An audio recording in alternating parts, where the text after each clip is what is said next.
What's up gamers, DreamcastGuy here, and last night something very confusing happened. IGN bought Humble Bundle. Let me break that down for you. So IGN is obviously one of the biggest gaming networks on the planet. They do reviews, they do content, they do anything they can to try and entertain you and put a score on it.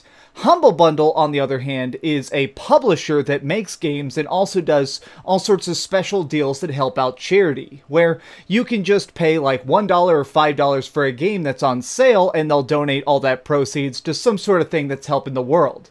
That's cool. That is a good organization. But the important part here is the publisher aspect. Humble Bundle will actually find indie games and put them out themselves. They'll release them and sell them for a profit. IGN is now going to be basically selling games. Not directly, but still it seems like such an obvious conflict of interest. They know that a game that reviews well is going to sell better through their platform. If they're reviewing a game that is actually being published by Humble Bundle, giving it a good score will make them more money. Now, I want to just say real quick here, I think that the average IGN employee is extremely honest. These people get journalism degrees, they spend a lot of years in school, they want to do their job well. But the executives, from all the rumors I've heard, are really hurting. This company is actually making less and less profit, even though it's getting bigger. So that's why they're trying to do stuff like acquire publishers. They want to try and find new ways to make money. But this just seems really murky, and I don't think that they're going to disclose it properly. That's honestly my biggest fear. A lot of times IGN will report on all sorts of sales and stuff. That's what this IGN deals thing is here behind me. What happens when Humble Bundle starts doing giant deals? Are IGN going to report on it? How much are they going to talk about their own big sales? Is that going to be considered an ad?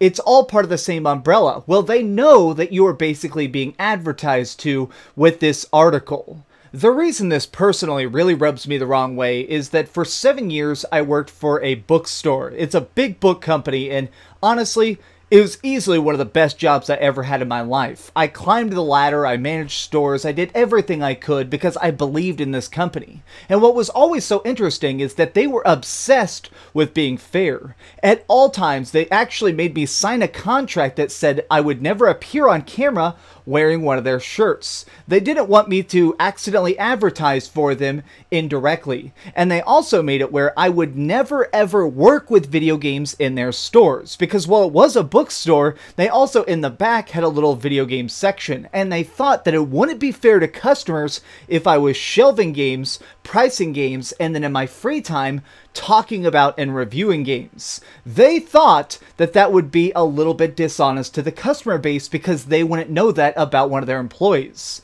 And it was crazy because it was so honest that it was so cool that they basically stepped in and basically went, look, like DreamcastGuy, we like your videos, we respect that you're doing this thing on the side, but we are going to have to insist that it doesn't interfere with our business.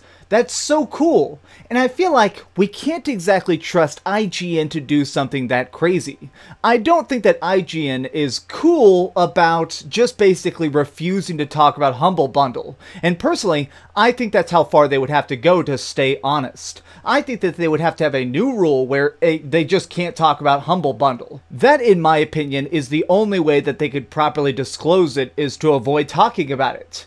But even so, since they're publishing games, eventually they're going to be reviewing their own product.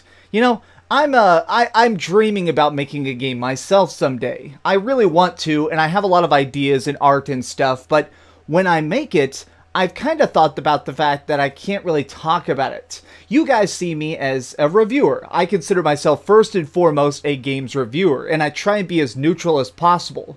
That's the reason I don't do any ads on this channel. Like, I don't advertise cell phone games. I don't do any of that stuff because I feel like it will start to send you guys mixed messaging of, this is a branded video, this is an honest video. So I just try and avoid all of that. That's another reason I don't do any Amazon affiliate links. I feel like as soon as I start condoning a product, I need to always come from neutral. I need to start at 0 and work my way up to whatever score. Well, if you own the publisher and you're going to be making money on every sale, I feel like you can't start from 0. They're entering such a horrible gray area, and I personally have a very big problem with this.